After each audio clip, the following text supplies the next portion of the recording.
Halo gengs, apa kabar semuanya? Kuharap kalian baik-baik saja. Di kesempatan kali ini saya akan merangkum alur cerita film yang berkisahkan tentang seorang ayah yang ingin balas dendam terhadap kelompok gangster yang telah membunuh anaknya. Dan karena hal itu, ayahnya menjadi brutal dan ingin menghabisi semua anggota gangster. Dan inilah alur cerita filmnya.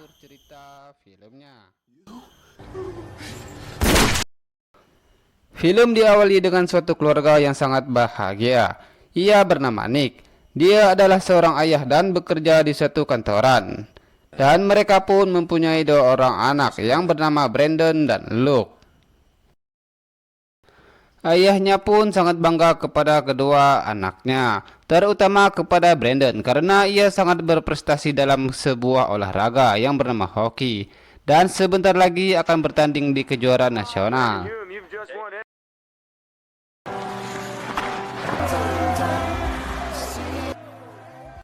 Singkat cerita, saat di perjalanan pulang, ayahnya mengucapkan selamat atas kemenangannya dan menjadi bintang di lapangan. Lalu Brandon pun berkeinginan bermain hoki di negeri Wakanda. Maksudnya di negeri Kanada.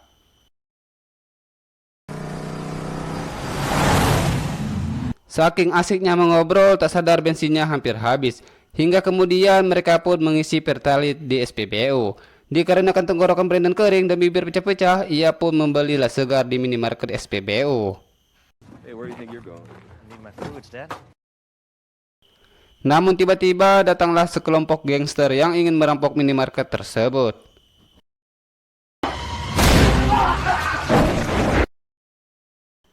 Mendengar suara tembakan, ayahnya pun langsung mendekat ke minimarket karena Brandon anaknya yang terjebak di dalam bersama gangster. Namun tiba-tiba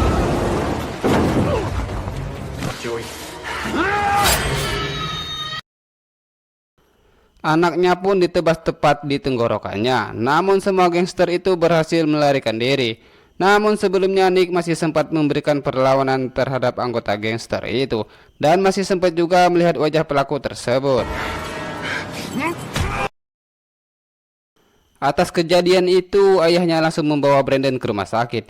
Ibu dan adiknya pun sangat terkejut dan histeris mendengarnya bahwa Brandon telah tewas.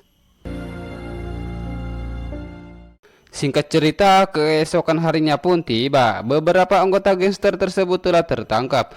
Dan untungnya Nick masih mengingat wajah pelakunya yang bernama Joe yang berusia 23 tahun.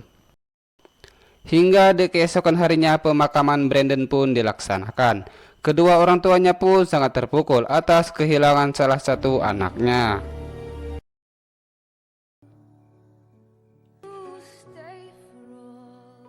Singkat cerita, di keesokan harinya Nick berbincang dengan kuasa hukumnya bahwa ia ingin pelakunya dipenjara seumur hidup. Namun sayangnya itu tidak bisa. Dikarenakan Nick tidak mempunyai banyak bukti, apalagi SPBU itu tidak memiliki CCTV. Hingga tibalah di ruangan persidangannya, Nick sudah pasrah bahwa ia tidak bisa memenjarakan pelakunya. Hingga ia pun memberikan kesaksian palsu bahwa ia tidak bisa melihat pelakunya pada malam itu. Dan pelakunya pun dibebaskan. Namun ternyata Nick diam-diam mengikuti pelakunya supaya bisa mengetahui markas gangster pelaku pembunuhan terhadap anaknya.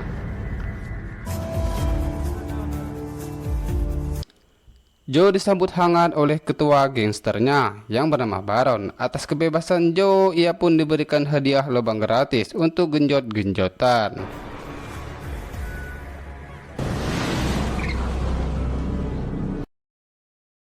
Setelah mengetahui markas Joe, Nick langsung bergegas pulang dan mencari benda tajam di gudang rumahnya. Singkat cerita, ia pun tiba di lokasi persembunyian Joe. Di sini Nick merasa dilema. Ia pun merasa ragu apakah ia akan melakukan hal tersebut. Namun saat ia berjalan, ia pun berpapasan dengan tetangga Joe. Hingga ia pun berhasil menemui Joe dan terjadi baku hantam.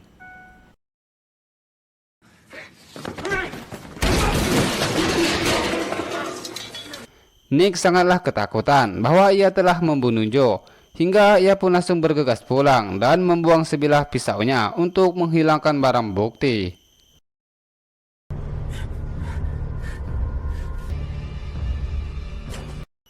Setelah sampai di rumah, ia pun langsung membersihkan dirinya. Yang ternyata Nick merasa menyesal telah membunuh Joe. Namun apa daya, menyesal tidak gunanya. Nasi sudah menjadi bubur. Di sisi lain, seorang ketua gengnya yaitu Baron menghampiri anggotanya yang ternyata ia belum mengetahui bahwa salah satu anggotanya sudah tewas yaitu Joe. Setelah itu mereka pun berkumpul dan ingin mencari tahu siapa pembunuhnya. Namun salah satu anggotanya memberitahu bahwa tetangga Joe adalah sepupunya. Yang ternyata itu adalah saksi mata pada malam kejadian itu.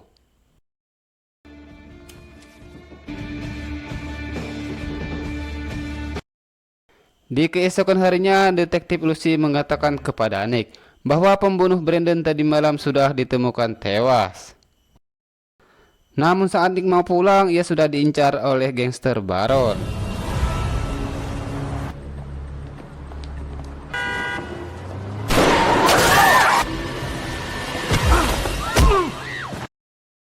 Sempat terjadi kejar-kejaran antara mereka. Saking takutnya, Nick langsung membuang kopernya supaya terasa ringan untuk berlari.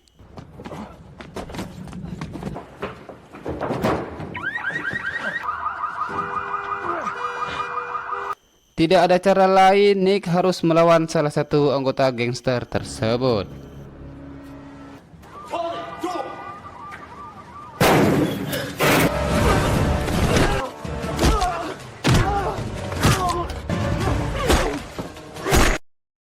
Dan akhirnya Nick selamat dari kejaran gangster itu.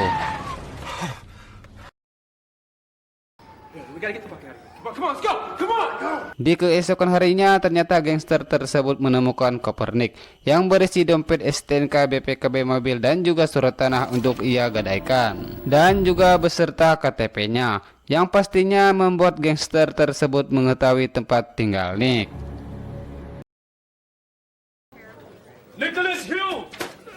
Di keesokan harinya, anggota gangster itu datang ke kantor Nick untuk mengembalikan koper miliknya dan mengancam keselamatan keluarganya. Di dalam koper tersebut ternyata ada nomor HP ketua gangster itu, yaitu Baron.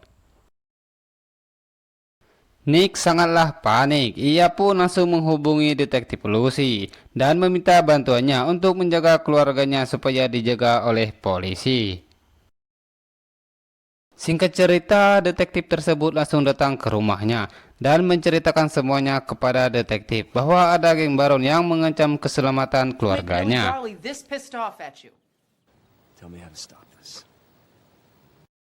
Hingga tibalah di malam hari, Nick sangatlah gelisah. Bahkan ia pun tidak bisa tidur. Lalu apa yang terjadi?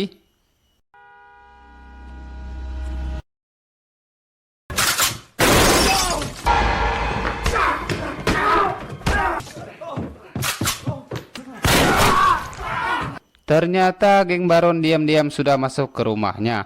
Bahkan polisi pun yang berjaga di luar juga dibunuh. Nick sangatlah kewalahan harus melawan semua orang itu dan...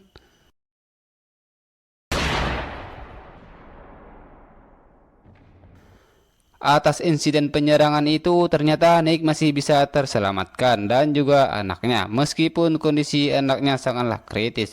Namun istrinya tewas atas kejadian tembakan pada malam itu. Nick sangatlah marah kepada gangster tersebut dan ia akan menuntut balas dendam atas kematian anak dan istrinya.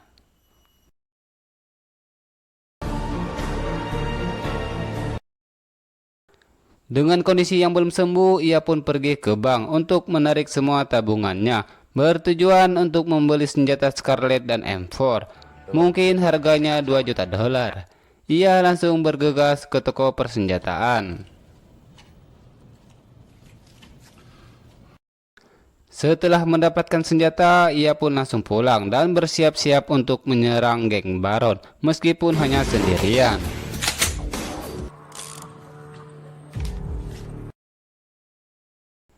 Nick langsung datang ke markasnya Baron dan mengancam salah satu anggota gengnya untuk menanyakan keberadaan Baron. Namun saat anak buahnya menghubungi Baron, namun tiba-tiba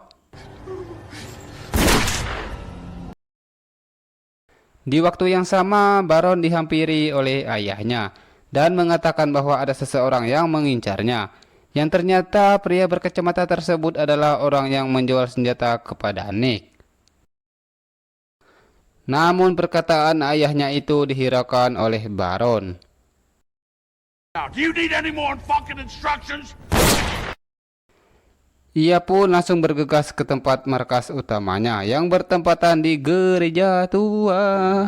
I'm taking the car. Tidak menunggu lama, Nick langsung mendatangi markas gangster tersebut dan terjadi baku tembak di sana.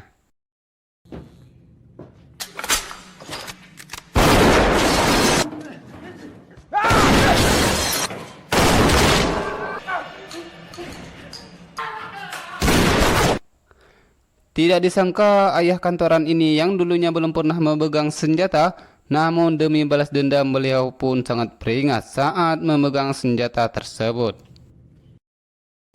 Satu persatu anak buah Baron sudah ia bantai habis, dan akhirnya melawan Baron, ketua gangsternya. Meskipun sama-sama terluka parah, namun Nick berhasil membunuhnya.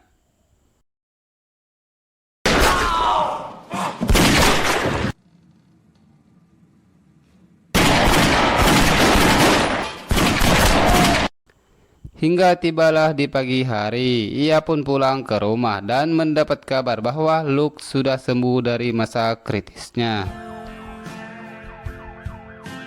Dan film pun selesai. Oke sobat semua, cukup sampai di sini saja saya ngocehnya. Jika ada kekurangan atau kesalahan dalam penyampaiannya, saya minta maaf. Sekian dan terima kasih.